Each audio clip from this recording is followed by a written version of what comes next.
adrenaline. Okay. I understand. All right. Good morning. Good morning to everybody. Happy Resurrection Day. Happy Resurrection Day to everybody. Come on in. Come on into the room, man. If you are here today, I know you're supposed to be here. All right. We're going to give it some time for people to come on in. Jay, can I see people joining as they come into the chat? Okay, let me look up too. All right. Come on in. Good morning, everybody. Happy Resurrection Day. Yeah. Listen, you hear this music that's playing right now? That is J Love. Listen, that's the beat, huh? To come in to It's been a long Resurrection time Day. coming, Been a long time coming. Hmm, long road that I'm running. They come on. can't take it from me. I done put Come that on work into. in. They tryna play me like a dummy. Hmm. It always be the Good morning, ones you everybody. ain't think gon' switch on you. Happy Resurrection Day. They Thank you, Jay. ain't That's loyal, whew, that's hot. That's they Kiana, ain't y'all. friends. Let's give her They credit. tryna That's take what's Kiana. That's J Love's daughter. mine. I still win. Let me let that play for a minute. Yea, though I walk through the valley, the shadow of death, I will fear no evil, for thou art with me. That rod and that staff, they comfort me. Yeah, that's hot. That rod and that staff, they comfort me. All right, Jay, you better cut that up before Try I me if ask you you to play wanna it during the whole uncover. show. By the grace of God, glory to Yeah. the King. Glory be to the King. Happy For God Resurrection so Day, loved the everybody. world, he gave his son. God so loved the world, he gave his son. Whosoever believeth in him shall not perish, Woo! but Man, I could listen live to that all forever. morning. Come on in. Whosoever Happy believeth in Resurrection him Day shall to not everybody that's perish. here this morning. As I said before, I know if you are here today, you are supposed to be here because this is Resurrection Day, right? This is Easter. And I know some people, I don't know how many people are going to be on today, but I know some people done went to their mama's church today. Some people went to their grandmama's church today. Some people done went to a church they ain't been to since last Easter. Well, they put their suits on, they new dresses on. There's going to be some colorful congregations up in here. I know in Detroit and Atlanta, man, we are celebrating Easter, celebrating Resurrection Day. And so, listen, we're so grateful that you're here this morning. Um, yeah, this is virtual space. You ain't got to worry about no church parking lots this morning. Church parking lots gonna be full, On jam. your own jam. I hope you made some reservations, and I hope y'all going to church. I hope y'all are on time so you can find you a parking space. I hope you made reservations for brunch because it's gonna be tight. And so we're gonna celebrate this morning and try not to spend too much time because I know this is Easter. Now people have plans and whatever the message is today. I want everybody to put it to work. It's not about being in the service, but it's about making a life of service and taking these messages and making them practical when you leave here. So thank you for being here. As I said, you could be anywhere this morning. We're so grateful for your presence, not just this Sunday, but for 27 years. And so we just are so thankful that you can join us this morning on this Resurrection Sunday. Listen, we are transforming love community. This is transforming love community. I think if there's any holiday, right? If there's any holiday that transforming love community aligns with best, I think it's Resurrection Day. I Mm-hmm. think it's Easter because we're all about transformation. We're all about transmutation. We're all about becoming new. We're all about leaving the old behind. So this is where we're at, and this is what we do, and this is what we make a practice of. So I really think we're right on time, y'all. So thank you for joining. I don't see who's on here already. I must someone holler out some names. Welcome to the space. Good morning. Grand Rising. Um, even if it's cloudy, you know, where you are, the sun is out. The sun is out here in Atlanta, and I'm just so grateful for that. It's a beautiful day. I'm just going to declare that whatever the weather is like where you're at, it's going to be a beautiful day, right? It's going to be a day of resurrection and a day of new life and a day of contemplation, interrogation, all those things. So thank you. I'm just going to affirm that right now. Our theme this month, our theme this month has been all month, right? Breaking chains and lifting veils. Breaking chains and lifting veils. That's what we need to continue to do. That's our theme all month. And so in the month of April, you've heard Rev come on and talk about breaking the spell of scarcity on April 6th. And then she came back last week and talked about cross it out. Just cross it out and cross over. Cross it out and cross over this week, today, I'll talk about the crown, the cross, and the resurrected Christ. And next week, Rev will continue this theme of breaking chains and lifting veils. And speaking of Rev, wherever she is, we just say, we love you, we honor you, we celebrate you. Don't know if you're on here this morning, but wherever you are, we know God is wherever you are, whatever state you're in, state of mind, state in the United States, God is there. We're there with you too. So we just love you.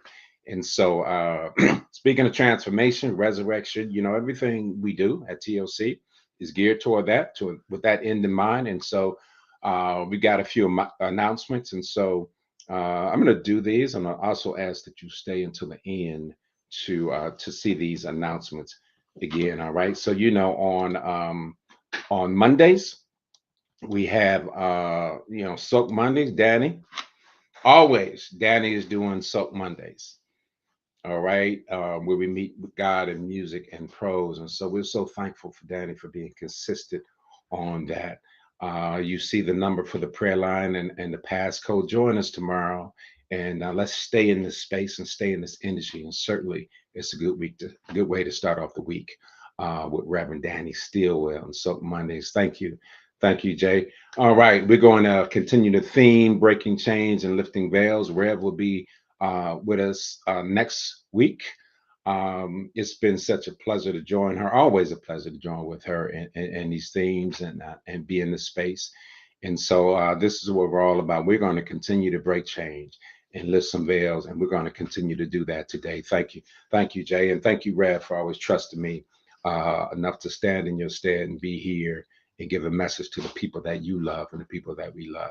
Next month, the wonder working power, the wonder working power. You know, May is the month of power. And so we got, look, we're so blessed to have ministers who can come and give this word and give the truth.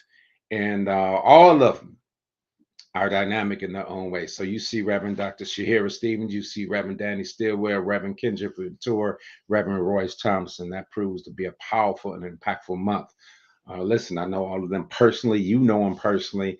And I'm telling you, you want to be present for that. So we're looking forward to May, the wonder working power during the month of power. So join us on YouTube, Facebook, Transforming Love's page, and Rev's page as well.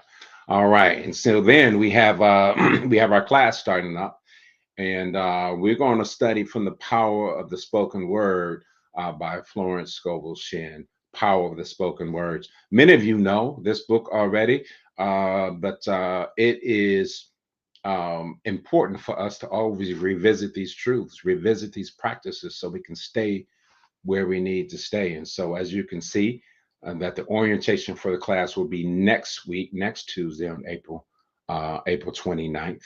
And that's the class orientation. And the class will actually start May 6th through June 2nd. Get the book. And if you haven't got the books, let someone know. And if you can't get it, let someone at TLC know. We'll make sure you get that book. But get it for yourself. You still got time. The power of the spoken words. You can see the class time will be 7 to 8:30. And there's the Zoom ID and the passcode. If you don't write this down, remember to just go to the website and get all this information again. And so that's a powerful class. We're going to do some teaching on those Tuesdays. So join us starting on April 29th. All right. And then that concludes our announcements. Stay to the end, please, so you can really take advantage of everything that we're offering and see that again, and see those announcements again. I'm going to ask that right now that we just kind of quiet ourselves down um, as we come into this message of resurrection. As we come into this message of, yeah, wherever you are, let's just close our eyes for a minute, set our feet on the floor. Feel the energy come into our bodies. Know that you are connected with everybody who is on your side of this message, and even those who aren't.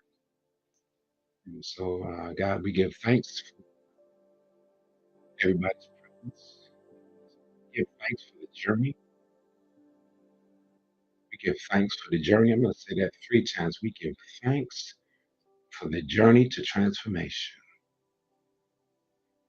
And so we know right now that we are connected with everybody who's on this call. There is no separation, regardless of what state you're in, regardless of how you're coming in, whether you're coming in Facebook or YouTube, God, that you transcend all of those things and your spirit unites. And so we just thank you for that truth. We thank you. And we open ourselves up and become empty, allowing your truth and your word to permeate our bodies and our minds and our souls, and so that we leave this place a little bit more evolved, a little bit higher than we were when we came in. This is our intention. This is our prayer. So we thank you. And those who are not here, we thank you for the families represented here today. We thank you for the roles that everyone played in our lives to bring us right here to this moment. We just so grateful for everything, God. Now, God, I ask that you bless me as I give this message, that you make me empty right now, and that the words of my mouth and the meditations of my heart be acceptable in your sight. Oh Lord, my strength, Redeemer. Amen. Saying so it is. Fam, I don't want to take up a lot of time. And I will always say that, but we're gonna let God does do what he do what he does, and do what she does. We're talking about the crown, the cross, and the resurrected Christ today. The crown, the cross, and the resurrected Christ. And I'm going to start with the scripture, familiar scripture found in John 11, the 25th and 26th verse. And we'll revisit this again at the end of the message. Jesus says, I am the resurrection and the life.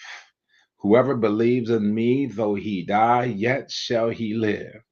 And everyone who lives and believes in me shall never die. Now, I'm going to say that last part again. Everyone who lives and believes in me shall never die. So this morning, I want to talk about our journey. I want to use the symbols and the message of Resurrection Day and Easter to invite us to look at our own journeys. I think too often when we think about the journey of the journey of Yeshua, Jesus and Yeshua. We use the terms that Yeshua, so you'll hear me use that interchangeably today. But too often, I think we mourn the experience, we grieve the experience of Jesus's journey to the cross sometimes, and we often take it as if it's an experience only particular to him, that's only particular to Jesus. And so we celebrate and we do all those things, and we our emotions have us grieving and mourning. And particularly if we look at movies and we look at things about his experience, and certainly we can feel all that. But oftentimes we think it's in a journey that's only particular to him, and sometimes we can live vicariously through that experience. We feel all those emotions, and and rightfully so, right? We feel the emotions of someone who would lay down their life or sacrifice their life and love us enough to do that, and that's a great love for sure. Let's just say that that is a great love. There's nothing greater than someone who would lay down their life for you, lay down their life for truth, to love you enough to do that. That is a great love. But as much as we cry, as much as we grieve sometimes, that journey, We often leave Jesus alone to experience it all by himself, not fully accepting that it is a shared journey, that this is a shared journey. Because you and I, it is certainly true for me, and I know it's true for you. We will never become what we need to become if we hold Jesus as the only one who has experienced that, instead of one who demonstrated what we can do, who demonstrated what we must do, who demonstrated our journey. So that means it's a shared journey that we must travel as well. So this morning, I don't want to just talk about the journey of Jesus solely, because I know every place, many places around the country and the world who are celebrating Easter and celebrating Resurrection Day are celebrating the journey of Jesus solely, and talking about that and talking about what happened on the third day and all that and resurrection. And that's all good. But today I want to talk about your journey. I want to talk about my journey. I want to talk about our journey, because if we don't let these lessons become practical in our living, then we'll find ourselves back here next Easter saying the same thing. And so I don't know about you. I'm not so much into holidays, particular holidays, and celebrating something on a particular day and waiting to the next year and doing the same thing. We have to make these lessons real in our everyday lives. And that ain't easy. It ain't easy, y'all. The journey ain't easy.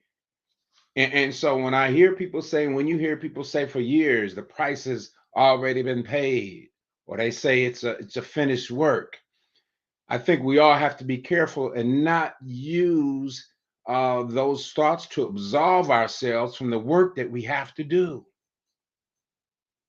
Yes, the price has been paid. Yes, it's a finished work, but that is a demonstration. And so it cannot absolve us from the work we have to do. This is why I love TLC. This is why I love Transforming Love Community, because for 27 years, and probably before that, we've been doing the work. We are about doing the work. I, the older I get, I am just inspired by the words of my mentor, who really brought me into ministry almost 30 years ago. My mentor from Detroit, Dr. Frederick G. Sampson. Many of you all know him. And the older I get, his lessons and his words just inspire me even more. He used to say this all the time. He used to say, God loves you just the way you are, but loves you enough to not want you to stay that way. I'll say it again. God loves you just the way you are, but loves you enough to not want you to stay that way, meaning that God calls us to continue to evolve. Yes, we are loved just the way we are right now, but we have to continue to evolve. We have to continue to grow. We have to continue to ascend. So let's talk about the journey, the crown, the cross, and the resurrected Christ. Now, the crown, many of us know that a crown is a symbol of glory, right? It's a symbol of royalty. It's a symbol of power. It's a symbol of leadership, right? It's used to, when someone puts a crown on someone's head, you think of the king or the queen. You think of that because it imparts honor, it imparts splendor. It really, metaphysically, it represents the highest state or quality. Right, right. The crown of eternal life is the prize for all who overcome. I'm talking about metaphysically now, who overcome the carnal mind. Right? That's what we're talking about, the crown for those who overcome the carnal mind. And that takes some work. I want to acknowledge that takes some work. And I've I've learned, fam, that you cannot overcome the carnal mind without the thorns that crucify the small self. So when you talk about the crown of thorns that was placed on Jesus's head, yes, he suffered. Yes, all of those things. But I want you to know he came for that purpose. That's what he came for. He came for that purpose.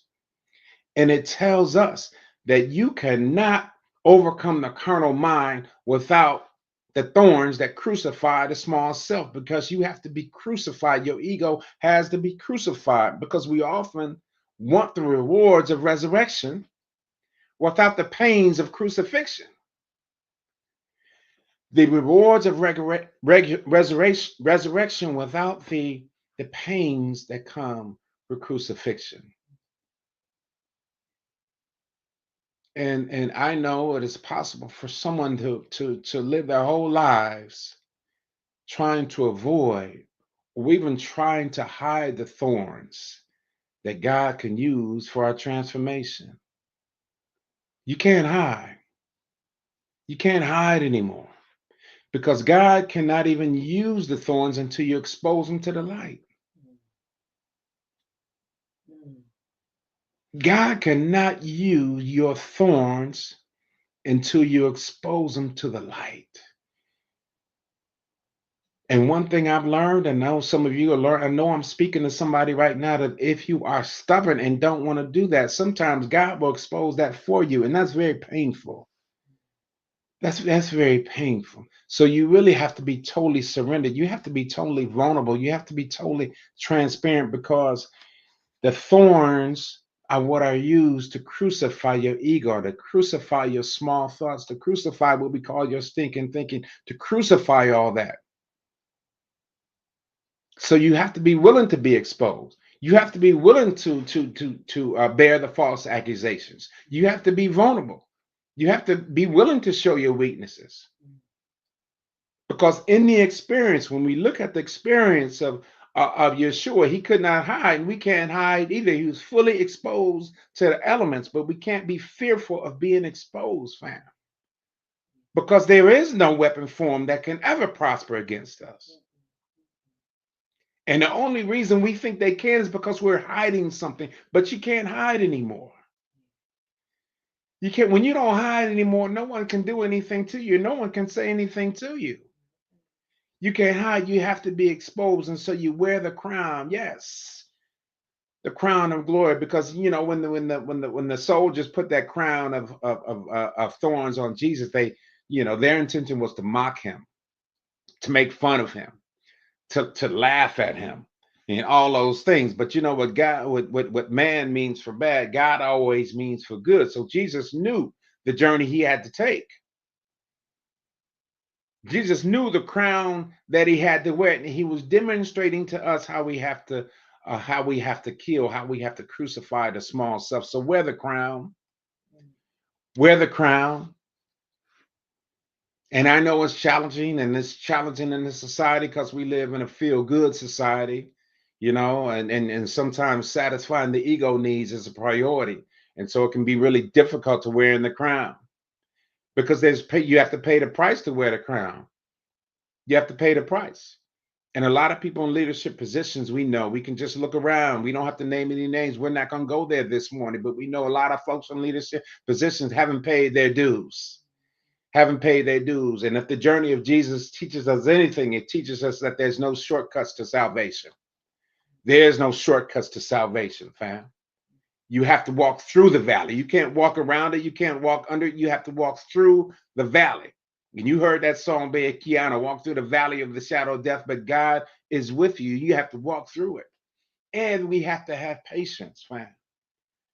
We have to have patience. And that is something that comes with age. I've learned that. When I was 20 years old, I wanted things fast. When I was 25, I wanted it fast. When I was 19, I wanted it fast. Some people want these things fast. They want fast cars, fast money, fast salvation. In this society we're living in now, in this culture we're living in now, everything can be thwarted by technology. We got AI, we got all these things. We got all these things to make things fast. And I think sometimes people want salvation to come really fast, but you got to travel the journey, baby. You got to travel the journey. You got to go through the journey. And I'll tell you what, if your salvation was a book, you can't just read the first and the last chapter. You got to read the whole book to get the full message. You got to read the whole book to let it resonate inside. You can't just read the first and the last chapter. You can't be impatient to want to get the things and the rewards of resurrection without going through the journey. And another thing that makes it difficult is we live in a society and a culture of consumerism. And there's also Christian consumerism. We think we can purchase salvation. We think we can give enough money. You can't give enough money. We think we can purchase it. And still today we see preachers and people ask you to give money, do all this, and as if you can purchase salvation. There's nothing with giving. In fact, at the end of the message, we're going to ask you to continue to give, but not just give because so we can have that, but to give so you can get back. So you can get back.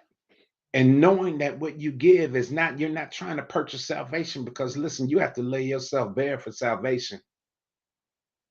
You have to lay yourself bare for salvation. And that's the lesson that we need to learn, not just today, but as we go forward. Right. And I know there's some people for those who are still asleep, for those who are asleep, and those they people like me, people like you who want justice, will still a thorn in the side of people who don't. We're thorn in the side of people who still want power, who still want greed, who still want that, who still want supremacy. We're thorn in their side. But hey, listen. We have to continue to be who we're going to be, And sometimes for those people, rather than interrogate and look at the thorn, interrogate the thorn, find the meaning of the thorn, ask the thorn, hey, what are you here to teach me? They rather just erase the thorn and get rid of it. But erasing the thorn doesn't speed up your salvation, doesn't add to your salvation. If you just erase the thorn, you got to look at it, you got to interrogate it, you got to overcome it, you got to transcend it. But you can't do that without looking at it, fam. Because every time, think about your life, fam. Every time you think you're erasing the thorn, right? You think you're erasing the thorn, is leaving the imprint of what was originally written. It's leaving an imprint. And so if someone is writing something, and you try to erase it, no, you can't erase it. You might be gone, but the imprint of it is still left. So you can't erase the thorn. You can't go around it. The imprint of it is still left, and you can't get around it until you crucify it. And so let me tell you what the real meaning, the metaphysical meaning of the crown, why that crown of thorns was placed on Jesus' head. Why? Because it represents the crown chakra.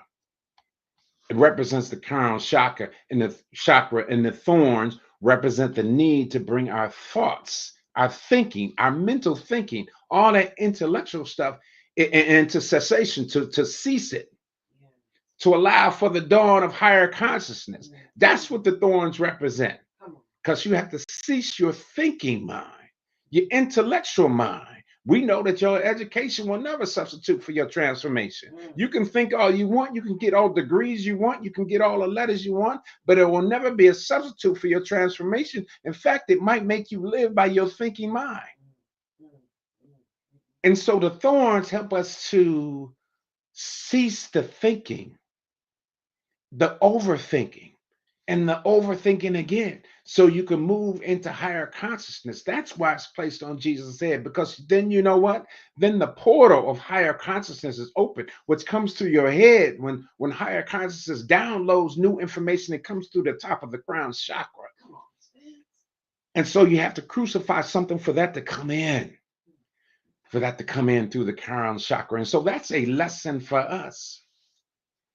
That is a lesson for us. So that's why you see that crown of thorns on Jesus' head. That's why you've had the crown of thorns on your head, to cease that thinking so you can allow higher consciousness to come in. And that's a daily work, fam. That's a daily work. Paul said, I die daily. And I'm going to tell you, that is a daily work to stay in that space. So let's talk about the cross, fam. Let's talk about the cross for a minute, because there's an intersection on that cross. And the cross is the place where you endure the final crossing out of the ego mind. You understand, when you look at that story of Yeshua traveling that journey, he traveled that journey with that cross of thorn on his head. And that whole journey, during that whole journey, that cross of thorns was on there. And then on the cross is the place where the final crossing out. Now, Rev talked about crossing out and crossing over. It's the final place where you cross out the ego mind. It is the intersection, right? It is the intersection of the divine and the human. That's what the cross represents, the intersection of the divine and the human, the spiritual and the physical, if you will. There's a vertical bar and there's a horizontal bar. The vertical bar symbolizes the limitless nature of the divine, right? Spirit is limitless. It represents that. Then the horizontal bar is represents human limitation. There's human limitation, and those two meet to intersect to set the conditions for the final crossing out of the ego. The final crossing out of the ego, right? That's where it happens. That intersection right there, and that's where transformation often takes place. So I want to talk about limitlessness and being limited for a minute because I do want to speak to our experiences. I do want to speak to our everyday and practical experiences, fam. So because the cross is that symbol of the intersection of the physical and the spiritual, um, sometimes there we have some not only some trepidation but some anxiety at that intersection, Mm. some burnout at that intersection. You know why burnout takes place, fam? Oftentimes, because burnout arises as our places of work, right? The finite container of capitalism and imperialism and chasing greed and external stuff. Burnout arises because the finite container of human limitations, right, which is our places of work or all that, it often asks for an unlimited supply of our energy. Mm. But unlimitedless or limitlessness only exists in spirit because sometimes it asks for an unlimited supply of our energy, an unlimited supply of our thought, an unlimited supply of our time, an unlimited supply of our physical energies. And oftentimes we're trying to work in a finite container and be limitless in a finite container, but we can't because it is a finite container. Limitlessness is only found in spirit. Yeah. And so when you have that intersection, sometimes and sometimes you're confused, you don't know what's happening. Sometimes it's burnout because it's calling for one thing when we need to live in spirit. And we need to transcend. But I understand that we have to be there. We have to be at our jobs. We have to do our work. We have to do that to make a living. What this calls for is we have to have more practices and have more practice for ourselves to keep us in the spirit. To understand that we are not our jobs, Mm. that we are not what we get up and do every day from Monday through Friday. And so that we are not our 9 to 5, that we are not that. And the only way we can do that is have practices to stay in the limitless supply of spirit. Mm. Mm. Mm. So we have to look at what the world calls for and who we are and who we're called to be. And you can't operate in one space trying to be something in another and trying to be something that you're not called to be in that space. So we have to stay aware, we have to stay awake of what we're doing and not allow ourselves to become what someone else wants us to become, Mm. to do that. Because limitlessness can only be experienced in spirit. Those of us who are transforming, those of us who are evolving, I had conversation with Rev the other day. There's a freedom, there's a liberation in feeling this limitlessness, the limitless, that you're limitless. Mm. Because it can only be experienced in spirit. It can only be experienced when you come to recognize yourself as spirit. When you crucify all that ego stuff, when you crucify all that human stuff. So Rev asked a week or two ago, she says, what are you nailing to the cross? Mm. What are you nailing to the cross? Because see, once you crucify it for good, fam, you can take yourself off the cross. Mm. Once you crucify it for good, you can release it and become empty. And I'm saying, fam, once you release it for good, and I want you to pay attention to that part that says for good.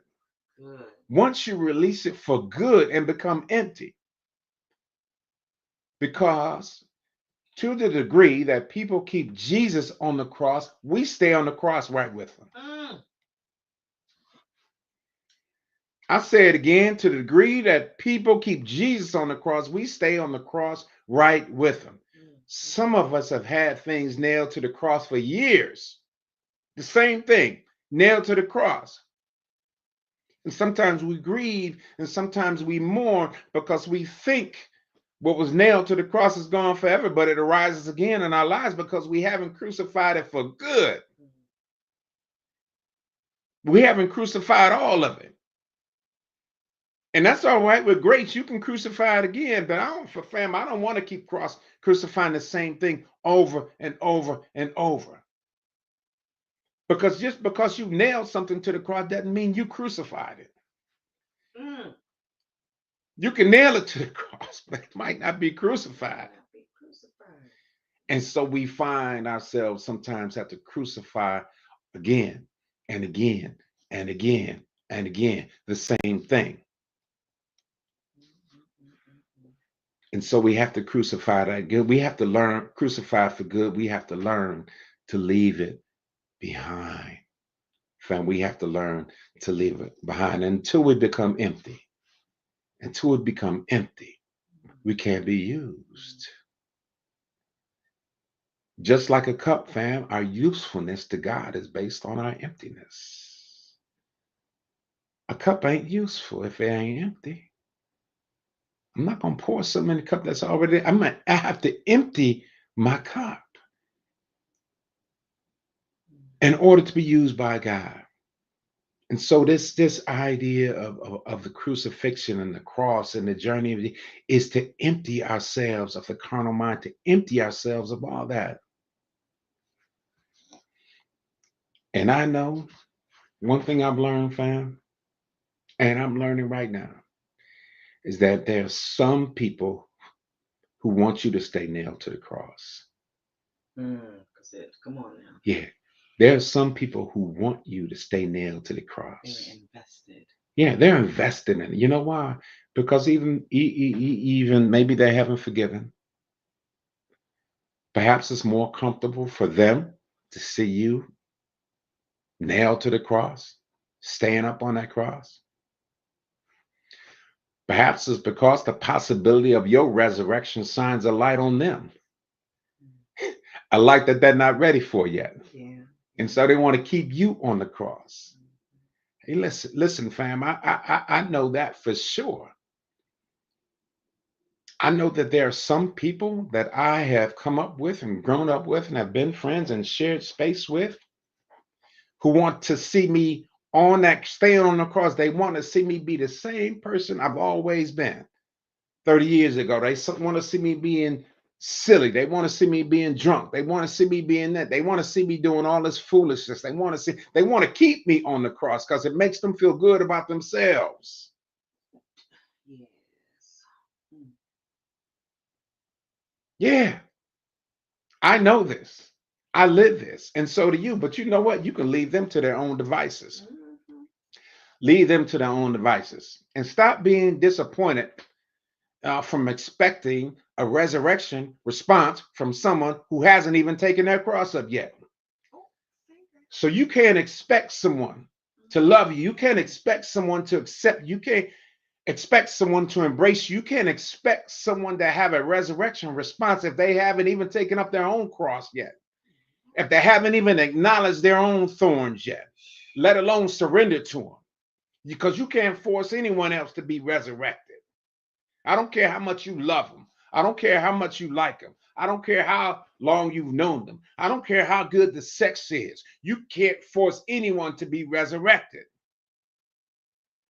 You can't love them enough. You can't be kind to them enough. You can't be polite enough. You can't be accommodating enough. Because this is about your journey. So we have to stop expecting these type of ascended responses from someone who ain't even traveled the journey yet, who ain't even interested in traveling the journey yet. I was at a workshop last week, and well, it was really applied learning space. I don't even want to call it a workshop. I don't even want to call it a journey. It was a retreat. It was applied learning space, and it was given by a group called Collective Acceleration. Look them up when you get time. And Norma Wong presented. Oh, it was a great week.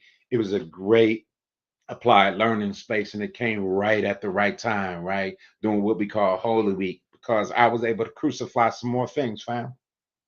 I was able to crucify some more things. And she said something that really struck me, and I wrote down. She said, oftentimes we mourn, we mourn what we think we achieved, but we haven't achieved yet. It becomes clear that we haven't achieved it yet. Let me give you some practical examples. Practical examples. And I have to use this as a practical example just because it's one that comes to mind, and I don't want to get political. I don't want to get political over here. And when you look at these times that we're in now, sometimes when someone's elected who we feel comfortable with, we think we achieved something.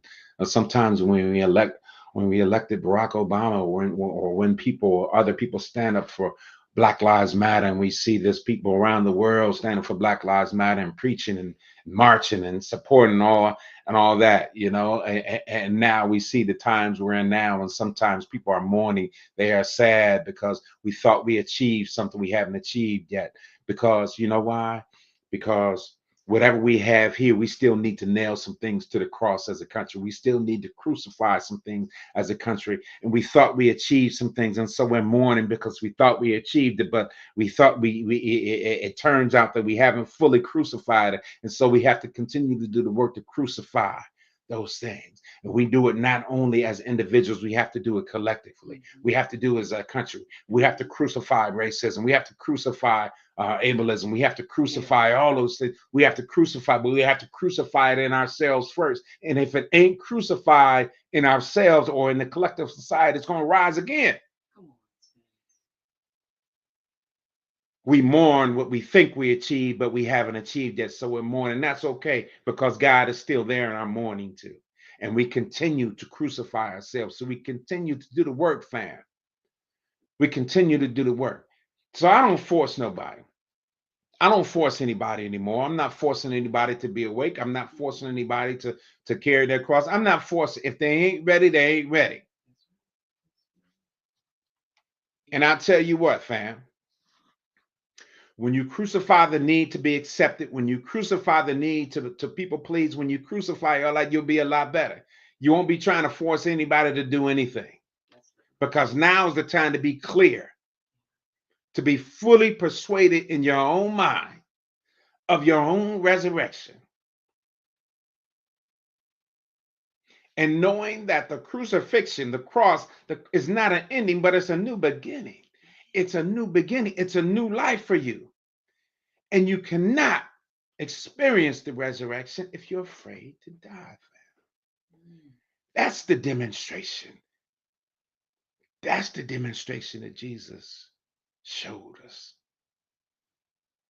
You can't experience it if you are afraid to die. So I ain't forcing nobody. I'm not forcing nobody to be awake who's clearly still asleep, because they want to be asleep. If me and Erica decided to be somewhere, and Erica's trying to wake me up and I'm clearly still asleep, Erica gonna have to go on and leave by herself, because I don't want to wake up. It ain't her job to continue to shake me and wake me up. She wasting energy trying to wake me up when clearly I don't want to wake up. So it ain't your job to wake somebody up. So I'm through with fighting. I'm through with struggling. I'm through with protesting. I'm living. I'm putting my energy right here where it needs to be, in new life. Yes. And people who want to experience new life. That's where my energy is. That's where my lane is. Yeah, come on. That's where my stream of consciousness is. That's where I want to be. I'm not fighting anybody. When I was thinking about this idea of transformation, and I thought about my mother, and I thought about being primary caregiver for my mother in 2008. And I remember at that time where she had to go into hospice. You know, and hospice, man, those are like angels, man. You all know that. Many of you all know that. I love hospice. They they were so impactful. I thought about becoming a hospice worker myself after she passed away. I just hold them so dear. But the hospice worker told me, she said, "Hey," she looked at my mother and she saw where she was and what state she was in. He said, this is what you're going to experience, Spence. This is what you're going to start to experience. You're going to see this in your mother, and you're going to see that in your mother, and then you're going to see her do this, and then you're going to see this." And lo and behold, didn't I see that on the way to her transition? I saw exactly what the hospice worker told me I was going to see in my mother. And one of the things she told me, and she said, a day or two before her transition, you're going to see her being very happy, very jovial, and it's going to shock you because she hadn't been that way. But she's going to be happy and jovial. She's going to be celebrating something, and you're going to think your mother in the human sense is rising up and getting better, so to speak. But Spence, I want you to know that's part of the journey. And so when I thought about that fam, and I thought about her being happy, when I thought about her being jovial, when I thought about her being celebrating and laughing and talking, and us being so surprised, I said, my mother must have had a glimpse of heaven. She had a glimpse of what she was getting ready to become. She was happy. She had let go. She had released. She had released me and my brother. She had released everybody in her life. She had released everything that she had been worried about and had ulcers about. She released all those things. She had happy. She had gone to the mountaintop and seen a glimpse of what she was going to become. And so she was happy that day. She was happy. And so she was getting ready for her transition. And lo and behold, 1 or 2 days later, she transitioned and she crossed over. She crossed over, but she knew what she was going to be experiencing and who she was going to be. She was happy about what she was going to become. We were left grieving, of course, because we missed her, but she was celebrating. And I believe whether the hospice worker knew what was happening spiritually or not, that is what was happening inside of my mother, that she knew. She knew that the final nail had been in for a crucifixion, that she was going to become eternal in that moment. And she knew that she was going to resurrect. Let me say this, fam. When you talk about the resurrection, the man Jesus was crucified, but the fullness of Christ was resurrected. I said the man Jesus was crucified, but the fullness of Christ was resurrected. The fullness of Christ in him. He became liberated from his container. You understand? We're all walking around in these containers, judging each other based on containers, confined to these containers. But he became liberated from his container. He couldn't be contained in the box, so to speak. He could not be contained. And because he demonstrated that, he demonstrated for us how to live outside of the box, literally and figuratively. He was liberated from the box. When they rolled back the tomb and he wasn't there, they say he's not here anymore. And the box he was in, he was gone because he couldn't be kept in the box, fam. He couldn't be kept in the tomb, fam. He couldn't be kept in the grave, fam. And neither can you. You're liberated from your box of religion, your box of politics, your box of the law, your box of expectations of others. You're liberated from that box. You're free. You're liberated. You're resurrected. Never to go back. We have to keep practicing resurrection every day, and move into the slipstream of Christ consciousness. Now, I'm going to talk about the slipstream for a minute because I just came from an applied learning space where we talked about the slipstream. You know what a slipstream is, fam? If you look up the term slipstream, it's almost like a current of energy that's created by something that goes before it. So let's look at a plane. Let's look at a boat. So as the velocity of the plane goes, right, behind it, it creates a slipstream.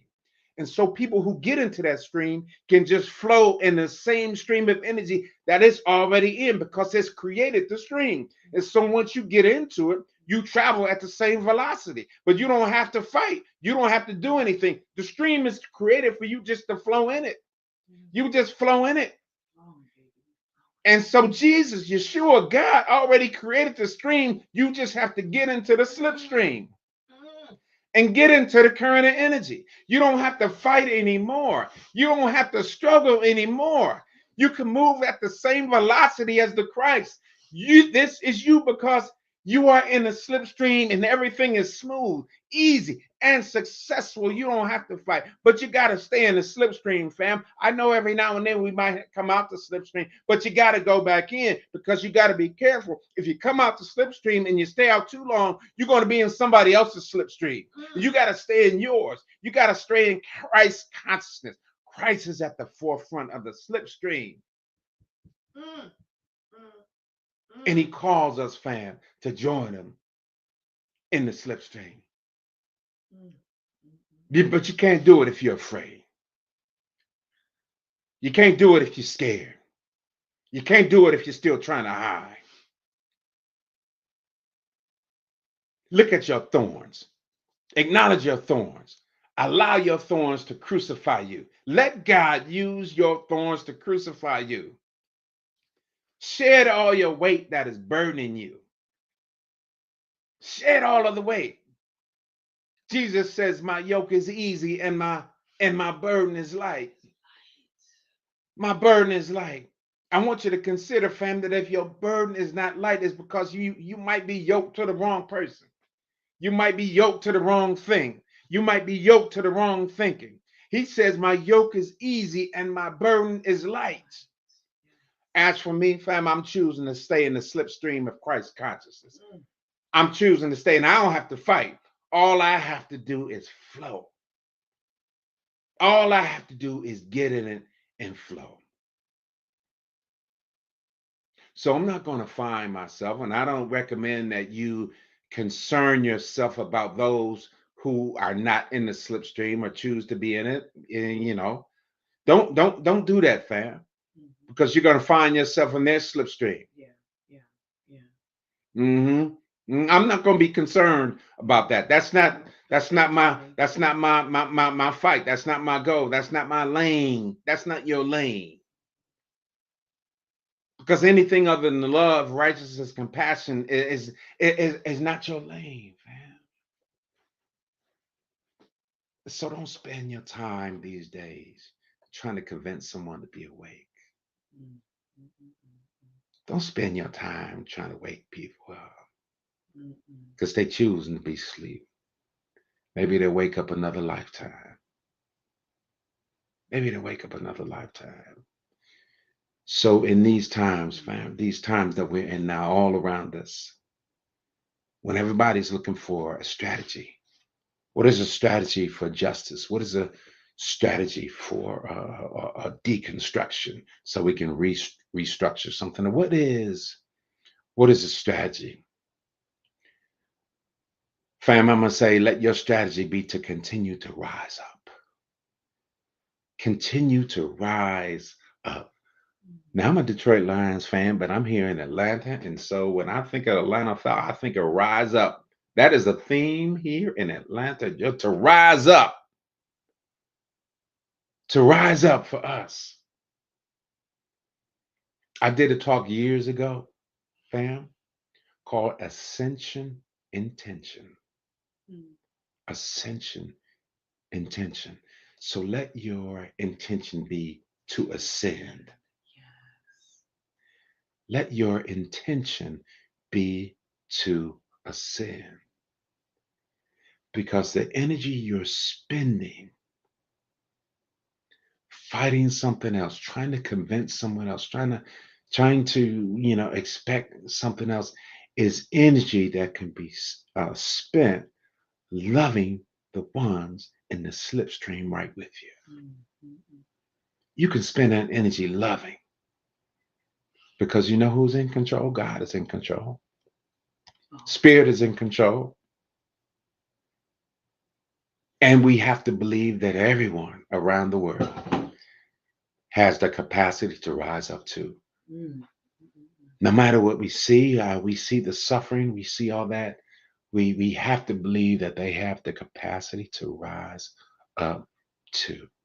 So, fam, resurrection is not just for Easter. It's not just for a Sunday. It's not just for a day of celebration. We have the day off. Resurrection is every day. Paul said, I die daily. I'm going to read this once again, fam. I am the resurrection and the life. Whoever believes in me, though he die, yet shall he live. And everyone who lives and believes in me shall never die. I mean, you can put the word truth in there. Whoever lives and believes in truth shall never die, because Jesus is the way, the truth, and the life. Right? In the last part of that scripture, when Jesus said, I am the resurrection and the life and all that, he was speaking to Martha. He was speaking to Martha, who was grieving because her brother had died. She was grieving. And the last thing he asked her after he says, everyone who believes and lives and believes in me shall never die. He asked Martha, he says, do you believe this? And I ask you, fam, do you believe this? And I'll go a step further and say and ask, do you know this? Yeah. Do you know this, fam? Do you know this? So let's celebrate, fam. Let's celebrate the resurrection. Let's be grateful for the one who came and showed us the way shower. Let's be grateful. Let's be grateful that we're shedding the skin and releasing all the weight of what has burdened us. And let's stay connected to the truth and stay in the slipstream and invite others to be in the slipstream with us. Yeah. The only way we can invite is by becoming it. Mm. Is by becoming a fam. I thank you. I love you. I bless you. I honor you. I celebrate you. Share this message wherever you are. You can YouTube. Someone will watch this message later. But let go, y'all. Let go. Let go. Release. Become empty. You let go and let God. I know we say it all the time, but it's true. Let go, man. Keep rising. Keep ascending. God bless you. This is the time for our giving. We're not trying to purchase salvation. We're paying it forward so it can be paid back. We're paying it forward because we know that divine love in and through us blesses and multiplies all that we have, all that we give, and all that we receive.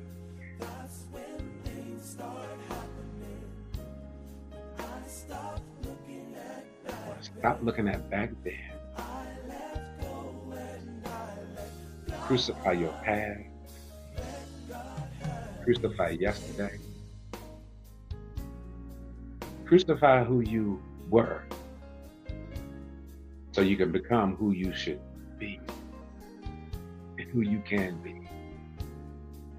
Fam, give to this ministry today so we can continue to do this and continue to invite others to do the same. You can give through Giveify. You can go to CashApp. You can go to the website. Give. Not out of obligation, but just give. And whatever you give will be multiplied, taken, and returned to you. Believe that, man. No more worry.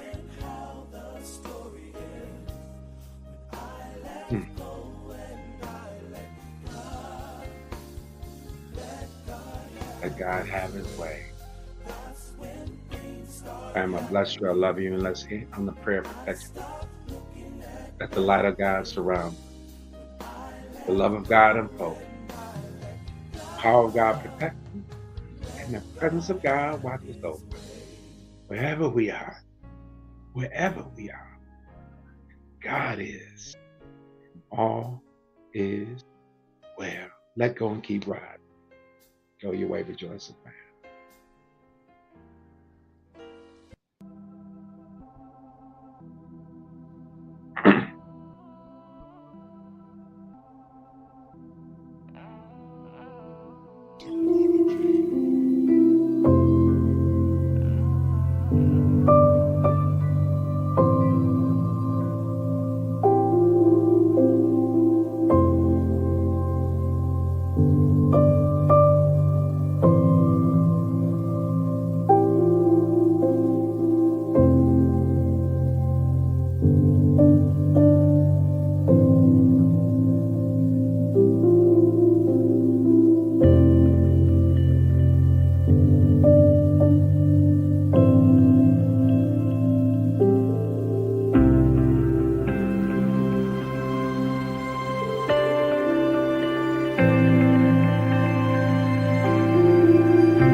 It's been a long time coming. Long road that I'm running. They can't take it from me. I done put that work in. They tryna play me like a dummy. It always be the ones you ain't think gon' switch on you. They ain't loyal. They ain't friends. They try to say what's mine. I still win. Yeah, though I walk through the valley, the shadow of death, I will fear no evil, for thou art with me. Thy rod and thy staff, they comfort me. Thy rod and thy staff, they comfort me. Try me if you wanna, I'm covered by the grace of God. Glory to the King. Glory be to the King. For God so loved the world, he gave his son. God so loved the world, he gave his son. Whosoever believeth in him shall not perish, but live forever. Who shall believe in him shall not perish.